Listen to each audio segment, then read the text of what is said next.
question. Ito talaga si Carl. Lights on or lights off? In what aspect? Bahala na kayo mag-isip kung ano yun. Love on the clock. Lights Diba, off habang Carl? nagbabasa. Ha? Lights off habang nagbabasa. Nagbabasa? Baliktad. Kaya nga, parating yung On ako, on. Ako lights on. Dim lights. Oh, mood lights, mood lights.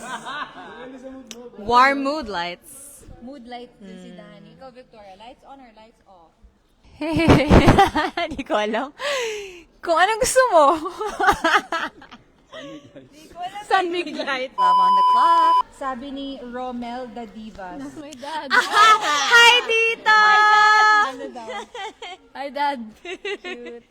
Love on the clock. You know, which Hong Kong spots would you recommend for a first date?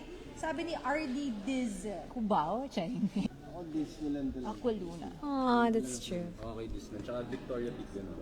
Tsaka Victoria Harbor na din. Victoria Harbor. Victoria Harbor. Kayo? Victoria Harbor. Yeah, same. That's my name. Same.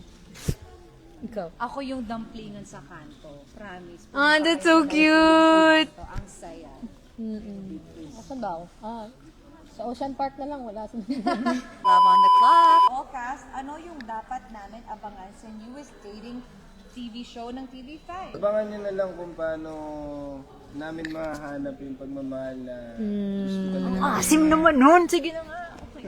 Siguro abangan nyo kung paano namin mapakita yung different personalities namin. Kasi iba-iba talaga kami ng ng characteristics. And I think parang yun yung naging highlight on how we dated each other and got to know each other. Yeah. Papakita namin kung sino kami. Chareng! Emmy lang! Love on the clock.